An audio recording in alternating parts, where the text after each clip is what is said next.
Aujourd'hui, c'est un jour important pour l'investissement au Maroc. Nous avons tenu la première commission nationale des investissements qui s'inscrit dans le cadre de la nouvelle loi cadre, la 0321, qui porte charte de l'investissement et qui fait suite au discours de Sa Majesté le roi Mohammed VI, que Dieu l'assiste,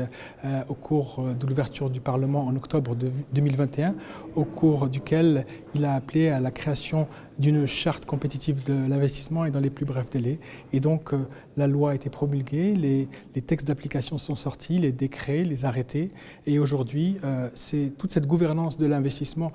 qui se centre autour du chef du gouvernement, avec bien sûr la création du ministère de l'Investissement, la nouvelle charte de l'investissement, la Commission nationale des investissements et bien sûr aussi les centres régionaux d'investissement. Et donc tout ça crée une dynamique d'investissement qui a permis aujourd'hui d'avoir des résultats très favorables et des résultats très prometteurs, dans la mesure où un certain nombre de records ont été battus, notamment un record par rapport à l'investissement privé, puisque la Commission a examiné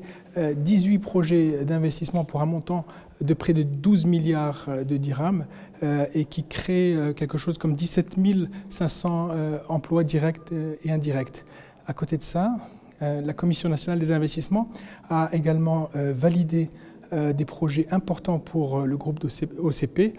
pour un montant de près de 65 milliards de dirhams et ça correspond à la moitié du grand programme d'investissement du groupe OCP qui a été présenté à Sa Majesté le roi Mohammed VI, que Dieu l'assiste, et qui sont des projets aussi bien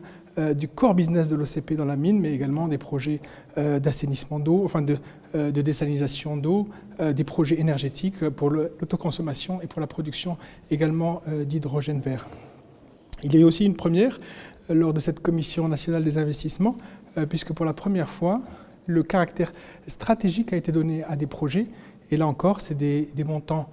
astronomiques, dans la mesure où 6 projets ont vu l'adoption du caractère stratégique pour un montant de près de 50 milliards de dirhams et la création de plus de 50 000 emplois. Donc c'est toute cette nouvelle gouvernance de l'investissement qui donne aujourd'hui ses fruits, et un peu plus de 18 mois après donc le lancement de cette dynamique souhaitée par le souverain, nous avons aujourd'hui l'investissement qui s'inscrit dans le cadre de la croissance socio-économique de notre pays.